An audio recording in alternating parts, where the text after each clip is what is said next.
ಈ ಒಂದು ಅವಕಾಶ ಮಾಡಿಕೊಟ್ಟಂಥ ತಂದೆ ದೇವರನ್ನು ಕ್ರಿಸ್ತನ ಹೆಸರಿನಲ್ಲಿ ವಂದಿಸಲಾಗಿರುತ್ತೇನೆ. ಮತ್ತು ನಿಮ್ಮೆಲ್ಲರನ್ನು ಕ್ರಿಸ್ತನ ಹೆಸರಿನಲ್ಲಿ ವಂದಿಸಲಾಗಿರುತ್ತೇನೆ. ಪ್ರಾರ್ಥನೆ ಮಾಡುವ. ನಮ್ಮನ್ನು ಬಹಳವಾಗಿ ಪ್ರೀತಿ ಮಾಡಿದಂಥ ನಮ್ಮ ತಂದೆಯಾದ ದೇವರೇ, ಅಪ್ಪ ತಂದೆಯಾದ ದೇವರೇ, ನನ್ನೊಟ್ಟಿಗೆ ನೀವು ಮಾತನಾಡಪ್ಪ ಸ್ವಾಮಿ. ನಾವು ಆಡುವಂಥ ಮಾತುಗಳು ನಮ್ಮೆಲ್ಲರ ಹೃದಯದ ಧ್ಯಾನವು ನಿಮಗೆ ಸಮರ್ಪಕವಾಗಿರಲಿ. ನೀವು ನಮ್ಮನ್ನು ಆಶೀರ್ವದಿಸಿ ಕೈ ನಡೆಸಬೇಕೆಂದು, ನೀವು ನೋಡುತ್ತಿರುವ ಪ್ರತಿಯೊಬ್ಬೊಬ್ಬರನ್ನು ಎಲ್ಲರನ್ನು ಹೆಚ್ಚೆಚ್ಚಾಗಿ ಆಶೀರ್ವದಿಸಿ ಕಾದು ಕಾಪಾಡಬೇಕೆಂದು ಯೇಸುವಿನ ಹೆಸರಿನಲ್ಲಿ ಬೇಡಿ ಒಂದುಗಳಾಗಿದ್ದೇನೆ ಕರ್ತನೆ, ಆಮೇನ್. ಈ ದಿನ ನಾನು ಆರಿಸಿಕೊಂಡಿರುವಂಥ ದೇವರ ವಾಕ್ಯವು ಅರಣ್ಯಕಾಂಡದಲ್ಲಿ 1-10 ಅಧ್ಯಾಯಗಳು.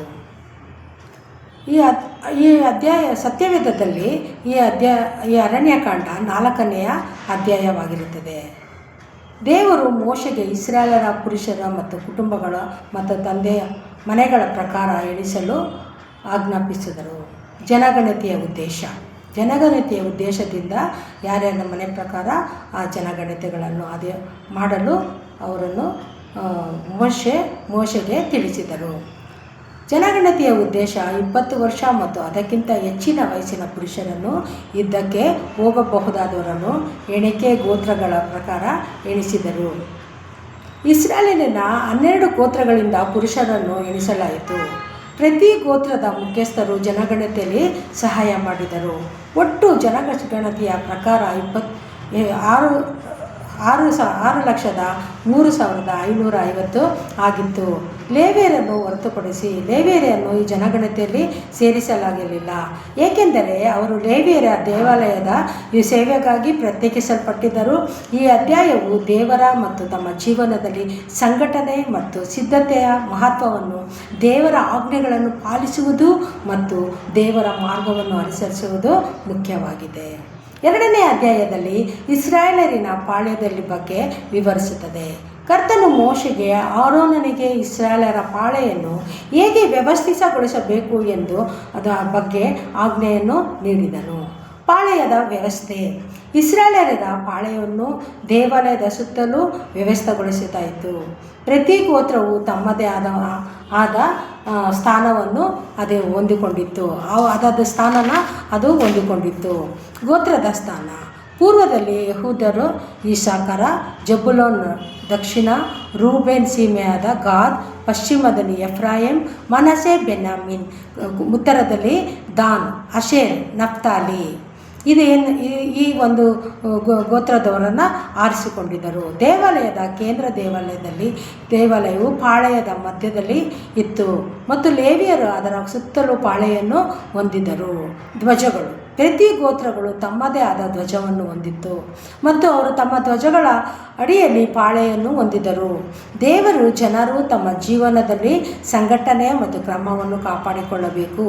ದೇವರನ್ನು ಕೇಂದ್ರೀಕರಿಸಿ ಅವರ ಯೋಜನೆಗಳನ್ನು ಅನುಸರಿಸಲು ನಾವು ಸಿದ್ಧರಾಗಿರಬೇಕು. 3ನೇ ಅಧ್ಯಾಯದಲ್ಲಿ ಲೇವಿಯರ ಕೆಲಸ ಮತ್ತು ಕರ್ತವ್ಯಗಳ ಬಗ್ಗೆ ವಿವರಿಸುತ್ತದೆ. ಲೇವಿಯರ ಆಯ್ಕೆ. ದೇವರು ಇಸ್ರಾಯೇಲರ ಮೊದಲನೆಯ ಮಗನಿಗೆ ಬದಲಾಗಿ ಲೇವಿಯರನ್ನು ತೆಗೆದುಕೊಂಡರು. ಲೇವಿಯರು ದೇವಾಲಯದ ಸೇವೆಗಾಗಿ ಪ್ರತ್ಯೇಕಿಸಲ್ಪಟ್ಟರು. ಲೇವಿಯರ ಕುಟುಂಬ. ಲೇವಿಯರು 3 ಕುಟುಂಬಗಳ ಗೇರ್ಷನ್ ಗೆಹಾತ್ ಕುಟುಂಬ. ಗೇರ್ಷನ್ ಗೆಹಾತ್ ಮರಾರಿ ತಮ್ಮದೇ ಆದ ಕರ್ತವ್ಯಗಳನ್ನು ಹೊಂದಿದ್ದವು. ಗೇರ್ಷನ್ ದೇವಾಲಯದ ಪರದೆಗಳ ಹೊದಿಕೆಗಳನ್ನು ಮತ್ತು ಇತರ ವಸ್ತುಗಳನ್ನು ನೋಡಿಕೊಳ್ಳುವುದು. ಗೆಹಾತ್ ದೇವಾಲಯದ ಪವಿತ್ರ ವಸ್ತುಗಳ ಮಂಜೂಷ, ಮೇಜು, ದೀಪಸ್ತಂಭ ಮತ್ತು ಯಜ್ಞವೇದಿಗಳನ್ನು ನೋಡಿಕೊಳ್ಳುವುದು. ಮರಾರಿ ದೇವಾಲಯದ ಚೌಕಟ್ಟುಗಳು, ಕಂಬಗಳು ಮತ್ತು ಅಡಿಪಾಯಗಳನ್ನು ನೋಡಿಕೊಳ್ಳುವುದು ಆಗಿತ್ತು. ಲೇವಿಯರ ಸಂಖ್ಯೆ ಪುರುಷರ ಸಂಖ್ಯೆ 22,000 ಆಗಿತ್ತು. ಇದು ಇಸ್ರಾಯೇಲರ ಮೊದಲನೇ ಮಗನ ಸಂಖ್ಯೆಗಿಂತ ಕಡಿಮೆಯಾಗಿತ್ತು. ಆದುದರಿಂದ ಉಳಿದ ಮೊದಲನೆಯ ಮಗನಿಗೆ ಬದಲಾಗಿ ಹಣವನ್ನು ನೀಡಲಾಯಿತು. ಲೇವಿಯರ ಸೇವೆ. ಲೇವಿಯರು ದೇವಾಲಯದಲ್ಲಿ ಆರೋನನ ಮಕ್ಕಳಿಗೆ ಸಹಾಯವನ್ನು ಮಾಡ್ತಿದ್ದರು ಮತ್ತು ಅವರ ಕರ್ತವ್ಯವೂ ಆಗಿತ್ತು. ಲೇವಿಯರದವರು ಏನಾಗ್ತಾಯಿದ್ರು, ಅವರ ಸೇವೆಯನ್ನು ಮಾಡುವಂಥ ಒಂದು ಕರ್ತವ್ಯವೂ ಆಗಿತ್ತು. ಅರಣ್ಯಕಾಂಡ 4ನೇ ಅಧ್ಯಾಯದಲ್ಲಿ ಲೇವಿಯರ ಕರ್ತವ್ಯಗಳ ಬಗ್ಗೆ ವಿವರಿಸುತ್ತದೆ. ವಿಶೇಷವಾಗಿ ಗೆಹಾರ್, ಗೆರ್ಷೋನ್ ಮತ್ತು ಮರಾರಿ ಕುಟುಂಬಗಳ ಕರ್ತವ್ಯಗಳನ್ನು ವಿವರಿಸುತ್ತದೆ. ಗೆಹಾತರ ಕರ್ತವ್ಯಗಳು. ಗೆಹಾತರು ದೇವಾಲಯದ ಪವಿತ್ರ ಸ್ತಂಭ, ಮತ್ತು ಯಜ್ಞವೇದಿಗಳು ಮತ್ತು ಇತರ ಪವಿತ್ರ ವಸ್ತುಗಳನ್ನು ಸಾಗಿಸುವ ಜವಾಬ್ದಾರಿಯನ್ನು ಹೊಂದಿದರು. ಆದರೆ ಅವರು ಈ ವಸ್ತುಗಳನ್ನು ಮುಟ್ಟಬಾರದು, ಏಕೆಂದರೆ ಅವು ಪವಿತ್ರವಾಗಿದೆ. ಆರೋನನು ಮತ್ತು ಅವನ ಮಕ್ಕಳು ಆ ವಸ್ತುವನ್ನು ಮುಟ್ಟಿದ ನಂತರ ಗೆಹಾತರು ಅದನ್ನು ಸಾಗಿಸಬಹುದಾಗಿತ್ತು. ಗೆರ್ಫೋನ್ಯರ ಕರ್ತವ್ಯಗಳು. ಗೆರ್ಫೋನ್ಯರು ದೇವಾಲಯದ ಪದರೆಗಳನ್ನು ಮತ್ತು ಹೊದಿಕೆಗಳ ಮತ್ತು ಇತರ ವಸ್ತುಗಳನ್ನು ನೋಡಿಕೊಳ್ಳುತ್ತಿದ್ದರು. ಅವರು ವಸ್ತುಗಳನ್ನು ಸಾಗಿಸುವ ಜವಾಬ್ದಾರಿಯನ್ನು ಹೊಂದಿದ್ದರು. ಮರಾರಿಯರ ಕರ್ತವ್ಯಗಳು. ಮರಾರಿಯರು ದೇವಾಲಯದ ಚೌಕಟ್ಟುಗಳು, ಕಂಬಗಳು, ಅಡಿಪಾಯಗಳು ಮತ್ತು ಇತರ ವಸ್ತುಗಳನ್ನು ನೋಡಿಕೊಳ್ಳುತ್ತಿದ್ದರು. ಅವರು ಈ ವಸ್ತುಗಳನ್ನು ಸಾಗಿಸುವ ಜವಾಬ್ದಾರಿಯನ್ನು ಸಹ ಹೊಂದಿದ್ದರು. ಸೇವೆಯ ವಯಸ್ಸು. ಲೇವಿಯರು 30ರಿಂದ 50 ವರ್ಷ ವಯಸ್ಸಿನವರೆಗೆ ದೇವಾಲಯದ ಸೇವೆಯಲ್ಲಿ ತೊಡಗಿಸಿಕೊಳ್ಳುತ್ತಿದ್ದರು. ದೇವರ ಜನರು ಮತ್ತು ಜೀವನದಲ್ಲಿ ಸೇವೆ ಮತ್ತು ಜವಾಬ್ದಾರಿಯನ್ನು ಕಾಪಾಡಿಕೊಳ್ಳಬೇಕು. ದೇವರನ್ನು ಕೇಂದ್ರೀಕರಿಸಿ ಅವರ ಯೋಜನೆಗಳನ್ನು ಅನುಸರಿಸಲು ನಾವು ಸಿದ್ಧರಾಗಿರಬೇಕು. ನಮ್ಮ ಜೀವನದಲ್ಲಿ ದೇವರನ್ನು ಆರಾಧಿಸುವುದು ಮತ್ತು ಅವರಿಗೆ ಸಮರ್ಪಿಸುವುದು ಮುಖ್ಯವಾಗಿದೆ.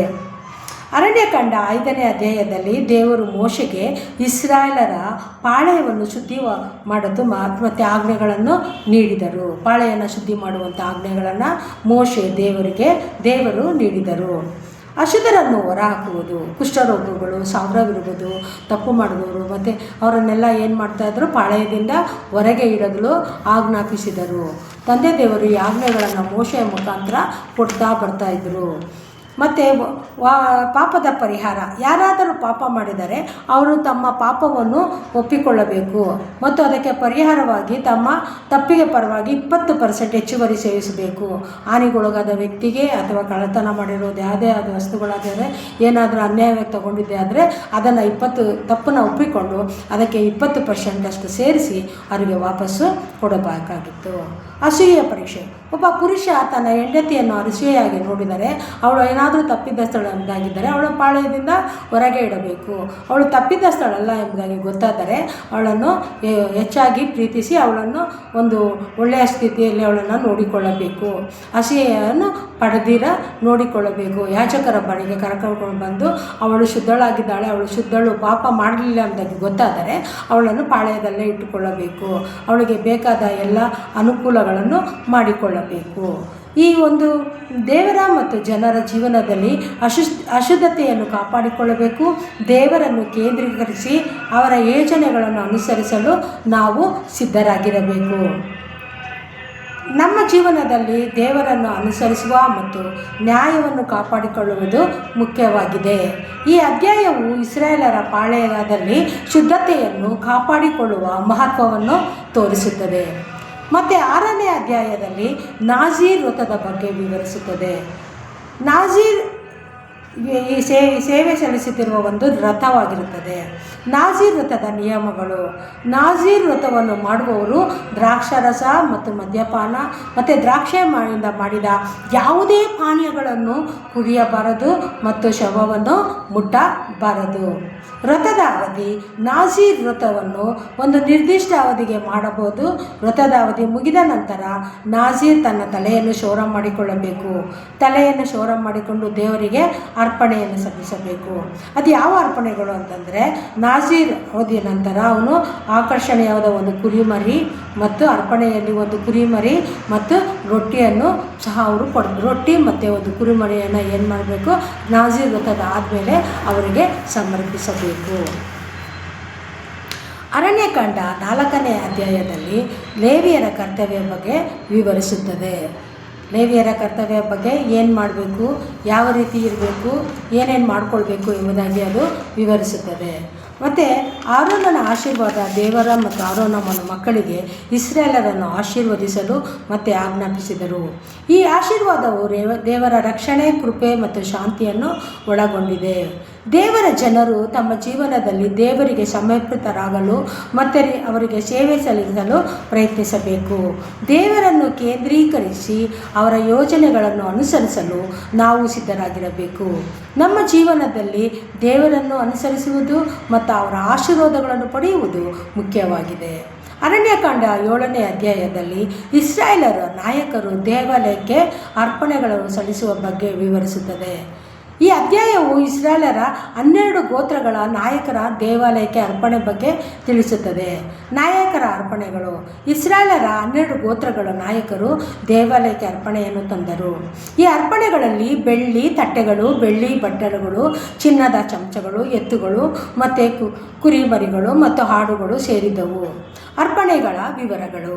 ಪ್ರತಿ ನಾಯಕರು ತನ್ನ ಗೋತ್ರದ ಪರವಾಗಿ ಅರ್ಪಣೆಗಳನ್ನು ಸಲ್ಲಿಸಿದರು. ಈ ಅರ್ಪಣೆಗಳು ದೇವಾಲಯದ ಸೇವೆಗಾಗಿ ಮತ್ತು ಯಜ್ಞಗಳಿಗೆ ಬಳಸಲ್ಪಟ್ಟವು. ಅರ್ಪಣೆಗಳ ಸ್ವೀಕಾರ. ದೇವರು ಈ ಅರ್ಪಣೆಗಳನ್ನು ಸ್ವೀಕರಿಸುವವನು ಮತ್ತು ಮೋಶೆಗೆ ಮಾತನಾಡಿದನು. ದೇವರು ಮೋಶೆಗೆ ಈ ಅರ್ಪಣೆಯನ್ನು ದೇವಾಲಯದ ಸೇವೆಗಾಗಿ ಬಳಸಲು ಆಜ್ಞಾಪಿಸಿದನು. ಅರ್ಪಣೆಗಳ ಉದ್ದೇಶ. ಈ ಅರ್ಪಣೆಗಳು ದೇವರಿಗೆ ಕೃತಜ್ಞತೆಯನ್ನು ಸಲ್ಲಿಸುವ ಮತ್ತು ದೇವಾಲಯದ ಸೇವೆಯನ್ನು ಬೆಂಬಲಿಸಲು ಮಾಡಲ್ಪಟ್ಟವು. ದೇವರ ಜನರು ತಮ್ಮ ಜೀವನದಲ್ಲಿ ದೇವರಿಗೆ ಕೃತಜ್ಞತೆ ಸಲ್ಲಿಸಲು ಮತ್ತು ಅವರ ಸೇವೆಯನ್ನು ಬೆಂಬಲಿಸಲು ಪ್ರಯತ್ನಿಸಬೇಕು. ದೇವರನ್ನು ಕೇಂದ್ರೀಕರಿಸಿ ನಾವು ಸಿದ್ಧರಾಗಿರಬೇಕು. ನಮ್ಮ ಜೀವನದಲ್ಲಿ ದೇವರನ್ನು ಅನುಸರಿಸುವುದು ಮುಖ್ಯ ಕಾರ್ಯ. ಅರಣ್ಯಕಾಂಡ 8ನೇ ಅಧ್ಯಾಯದಲ್ಲಿ ದೇವಾಲಯದ ದೀಪಸ್ತಂಭಗಳು ಮತ್ತು ಲೇವಿಯರ ಶುದ್ಧೀಕರಣ ಬಗ್ಗೆ ವಿವರಿಸುತ್ತದೆ. ದೀಪಸ್ತಂಭ. ದೇವರು ಮೋಶೆಗೆ ದೀಪಸ್ತಂಭವನ್ನು ಹೇಗೆ ಮಾಡಬೇಕು ಎಂದು ಆಜ್ಞಾಪಿಸಿದನು. ದೀಪಸ್ತಂಭವು ಅದು ಚಿನ್ನದಿಂದ ಮಾಡಿರಬೇಕು. ದೀಪಸ್ತಂಭ ಏನಾಗಿರಬೇಕು? ಅದು ಚಿನ್ನದಿಂದ ಮಾಡಿರುವಂಥ ವಸ್ತುವಾಗಿರಬೇಕು. ಅದು 7 ದೀಪಗಳು ಇದ್ದವು. ಆ ದೀಪಗಳು ದೇವಾಲಯದಲ್ಲಿ ಬೆಳಕನ್ನು ನೀಡಲು ಬಳಸಲ್ಪಟ್ಟವು. ದೀಪಸ್ತಂಭ.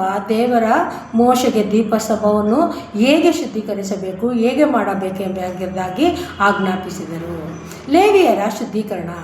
ದೇವರು ಲೇವಿಯರನ್ನು ಶುದ್ಧೀಕರಿಸಲು ಸ್ನಾನ ಮಾಡಬೇಕು, ತಮ್ಮ ಬಟ್ಟೆಯನ್ನು ತೊಳೆದುಕೊಳ್ಳಬೇಕು ಮತ್ತು ಕ್ಷೌರವನ್ನು ಮಾಡಬೇಕು. ಲೇವಿಯರ ದೇವಾಲಯದಲ್ಲಿ ಸೇವೆಗೆ ಸಿದ್ಧರಾಗಬೇಕು. ಲೇವಿಯರ ಅರ್ಪಣೆಗಳು. ಲೇವಿಯರು ದೇವರಿಗೆ ಅರ್ಪಣೆಯನ್ನು ಸಲ್ಲಿಸಬೇಕು. ಈ ಅರ್ಪಣೆಗಳನ್ನು ಸಲ್ಲಿಸುವಾಗ ಎತ್ತುಗಳು ಮತ್ತು ಕುರಿಮರಿಗಳು ಸೇರಿದ್ದವು. ಈ ಅರ್ಪಣೆಗಳು ಲೇವಿಯರ ಪಾಪಗಳ ಪರಿಹಾರಕ್ಕಾಗಿ ಮಾಡಲ್ಪಟ್ಟವು. ಲೇವಿಯರ ಸೇವೆ. ಲೇವಿಯರ ದೇವಾಲಯದ ಸೇವೆಗಳು ಆರೋನಿಗೆ ಮತ್ತು ಮಕ್ಕಳಿಗೆ ಸಹಾಯ ಮಾಡಿದರು. ಅವರು ದೇವಾಲಯದ ಕರ್ತವ್ಯಗಳನ್ನು ನಿರ್ವಹಿಸಲ್ಪಟ್ಟರು. ದೇವಜನರು ತಮ್ಮ ಜೀವನದಲ್ಲಿ ಶುದ್ಧತೆಯನ್ನು ಕಾಪಾಡಬೇಕು. ದೇವರನ್ನು ಕೇಂದ್ರೀಕರಿಸಿ ಯೋಚನೆಗಳನ್ನು ಅನುಸರಿಸುವುದು ನಾವು ಸಿದ್ಧರಾಗಿರಬೇಕು. ನಮ್ಮ ಜೀವನದಲ್ಲಿ ದೇವರನ್ನು ಸೇವಿಸುವುದು, ಅವರಿಗೆ ಸಮರ್ಪಿಸುವುದು ಮುಖ್ಯವಾಗಿದೆ. ಮತ್ತು ಅರಣ್ಯಕಾಂಡ 9ನೇ ಅಧ್ಯಾಯದಲ್ಲಿ ಪಸ್ಕದ ಆಚರಣೆಗೆ ಬಗ್ಗೆ, ದೇವರ ಮೋಡದ ಬಗ್ಗೆ ವಿವರಿಸುತ್ತದೆ. ಪಸ್ಕದ ಆಚರಣೆ. ಇಸ್ರಾಯೇಲರು ಈಜಿಪ್ಟಿನಿಂದ ಹೊರಬಂದ ನಂತರ ಮೊದಲ ವರ್ಷದಲ್ಲಿ ದೇವರು ಮೋಶೆಗೆ ಪಸ್ಕವನ್ನು ಆಚರಿಸಲು ಆಜ್ಞಾಪಿಸಿದರು. ಪಸ್ಕವು ಇಸ್ರಾಯೇಲರಿಗೆ ದೇವರ ರಕ್ಷಣೆ ಮತ್ತು ಈಜಿಪ್ಟಿನಿಂದ ಅವರ ವಿಮೋಚನೆಯನ್ನು ನೆನಪಿಸುತ್ತದೆ. ಪಸ್ಕದ ಆಚರಣೆ. ಇಸ್ರಾಯೇಲರು ಈಜಿಪ್ಟಿನಿಂದ ಹೊರಬಂದ ನಂತರ ಮೊದಲ ವರ್ಷದಲ್ಲಿ ದೇವರು ಮೋಶೆಗೆ ಪಸ್ಕವನ್ನು ಆಚರಿಸಲು ಆಜ್ಞಾಪಿಸಿದನು. ಪಸ್ಕವು ಇಸ್ರಾಯೇಲರಿಗೆ ದೇವರ ರಕ್ಷಣೆಯನ್ನು ಮತ್ತು ಈಜಿಪ್ಟಿನಿಂದ ಅವರ ವಿಮೋಚನೆಗಳನ್ನು ನೆನಪಿಸುತ್ತದೆ. ಪಸ್ಕವನ್ನು ಆಚರಿಸಲು ಇಸ್ರಾಯೇಲರು ಒಂದು ಕುರಿ ಮರಿಯನ್ನು, ಅದರ ರಕ್ತವನ್ನು ತಮ್ಮ ಮನೆಯ ಬಾಗಿಲುಗಳಲ್ಲಿ ಹಚ್ಚಬೇಕು. ಅಶುದ್ಧರಿಗೆ ಪಸ್ಕ ಮತ್ತು ಕೆಲವು ಶವವನ್ನು ಮುಟ್ಟದವರು ಅವರು ಸಹ ಪಸ್ಕವನ್ನು ಆಚರಿಸಲು ಸಾಧ್ಯವಾಗ್ತಿರಲಿಲ್ಲ. ಆದರೆ ಅವರು ಏನು ಮಾಡ್ತಾಯಿದ್ರು, ಅದನ್ನು ಆಚರಿಸಲು ಯಾವ ರೀತಿ ಆಚರಿಸಬೇಕು ಎಂಬುದಾಗಿ ಅವರು ತಿಳಿದುಕೊಳ್ತಾಯಿದ್ರು. ತಮ್ಮ ಪರಿಸ್ಥಿತಿಯನ್ನು ವಿವರಿಸಲು ದೇವರು ಅವರು ಯಾವ ರೀತಿ ಆಚರಿಸ್ಕೊಳ್ಬೇಕು ಎಂಬುದಾಗಿ, ನಾವು ಮಾಡೋಕ್ಕಾಗ್ತಾಯಿಲ್ಲ, ಈಗ ಅಶುದ್ಧರಾಗಿದ್ದೇವೆ ಎಂಬುದಾಗಿ ಹೇಳುವಾಗ ಅವರು ಶುದ್ಧ ಮಾಡಿಕೊಂಡು 1 ತಿಂಗಳ ತನಕ ಪಕ್ಷವನ್ನು ಆಚರಿಸಬಹುದು ಎಂಬುದಾಗಿ ದೇವರು ಅವರಿಗೆ ತಿಳಿಸಲು ಹೇಳುತ್ತಿದ್ದರು. ದೇವರ ಮೋಡ. ದೇವಾಲಯದ ಮೇಲೆ ದೀನರ ಮೋಡವೂ ಇತ್ತು. ಆ ಮೋಡವು ಹಗಲಿನಲ್ಲಿ ದೇವಾಲಯವನ್ನು ಆವರಿಸಿತ್ತು ಮತ್ತು ರಾತ್ರಿಯಲ್ಲಿ ಅದು ಬೆಂಕಿಯಂತೆ ಕಾಣುತ್ತಿತ್ತು. ದೇವರ ಮೋಡವು ಇಸ್ರಾಯೇಲರಿಗೆ ದೇವರ ಸಾನ್ನಿಧ್ಯವನ್ನು ಸೂಚಿಸುತ್ತದೆ. ಮೋಡವು ದೇವಾಲಯದ ಮೇಲೆ ಇದ್ದಾಗ ಇಸ್ರಾಯೇಲರು ತಮ್ಮ ಪಾಳೆಯದಲ್ಲಿ ನಿಲ್ಲುತ್ತಿದ್ದರು. ಮೋಡವು ಮೇಲಕ್ಕೆ ಹೋದಾಗ ಇಸ್ರಾಯೇಲರು ತಮ್ಮ ಪ್ರಯಾಣವನ್ನು ಮುಂದುವರಿಸುತ್ತಿದ್ದರು. ದೇವರ ಜನರು ತಮ್ಮ ಜೀವನದಲ್ಲಿ ದೇವರ ಸಾನ್ನಿಧ್ಯವನ್ನು ಅನುಭವಿಸಲು ಪ್ರಯತ್ನಿಸುತ್ತಿದ್ದರು. ದೇವರನ್ನು ಕೇಂದ್ರೀಕರಿಸಿ ಅವರ ಯೋಜನೆಗಳನ್ನು ಅನುಸರಿಸಲು ನಾವು ಸಿದ್ಧರಾಗಿರಬೇಕು. ನಮ್ಮ ಜೀವನದಲ್ಲಿ ದೇವರನ್ನು ಅನುಸರಿಸುವುದು ಮತ್ತು ಅವರ ಆಜ್ಞೆಗಳನ್ನು ಪರಿಪಾಲಿಸುವುದು ಮುಖ್ಯವಾಗಿದೆ. ಈ ಅರಣ್ಯಕಾಂಡ 10ನೇ ಅಧ್ಯಾಯದಲ್ಲಿ ಪ್ರಯಾಣದ ಆರಂಭ ಮತ್ತು ಬೆಳ್ಳು ತುತ್ತೂರಿಗಳ ಬಗ್ಗೆ ವಿವರಿಸುತ್ತದೆ. ಬೆಳ್ಳಿ ತುತ್ತೂರಿಗಳು ದೇವರ ಮೋಶೆಗೆ 2 ಬೆಳ್ಳಿ ತುತ್ತೂರಿಗಳನ್ನು ಇಸ್ರಾಯೇಲರ ಸಭೆಯನ್ನು ಕರೆಯಲು, ಪಾಳೆಯನ್ನು ಚಲಿಸಲು ಮತ್ತು ಯುದ್ಧದ ಸಮಯದಲ್ಲಿ ಬಳಸಲಾಗುತ್ತಿತ್ತು. ತುತ್ತೂರಿಗಳ ಬಳಕೆ. ತುತ್ತೂರಿಗಳು ಊದಿದಾಗ ಇಸ್ರಾಯೇಲರು ಒಟ್ಟಿಗೆ ಸೇರುತ್ತಿದ್ದರು. ವಿಭಿನ್ನ ರೀತಿಯಲ್ಲಿ ಊದುವ ಮೂಲಕ ಇಸ್ರಾಯೇಲರಿಗೆ ವಿಭಿನ್ನ ಸಂದೇಶವನ್ನು ನೀಡಲಾಗಿತ್ತು. ಪ್ರಯಾಣದ ಆರಂಭ. ಇಸ್ರಾಯೇಲರು ಸೀನಾಯಿ ಮರುಭೂಮಿಯಿಂದ ತಮ್ಮ ಪ್ರಯಾಣವನ್ನು ಪ್ರಾರಂಭಿಸಿದರು. ದೇವರ ಮೋಡವು ದೇವಾಲಯದ ಮೇಲೆ ಇದ್ದಾಗ ಇಸ್ರಾಯೇಲರು ತಮ್ಮ ಪಾಳೆಯದಲ್ಲಿ ನಿಲ್ಲುತ್ತಿದ್ದವು. ಮೋಡವು ಮೇಲಕ್ಕೆ ಹೋದಾಗ ಇಸ್ರಾಯೇಲರು ತಮ್ಮ ಪ್ರಯಾಣವನ್ನು ಮುಂದುವರಿಸುತ್ತಿದ್ದರು. ಮೋಶೆ ಮನವಿ. ಮೋಶೆಯು ತನ್ನ ಮಾವನಾದ ಹೋಬಾಬನಿಗೆ ಇಸ್ರಾಯೇಲರೊಂದಿಗೆ ಇರಲು ಮನವಿ ಮಾಡಿದನು.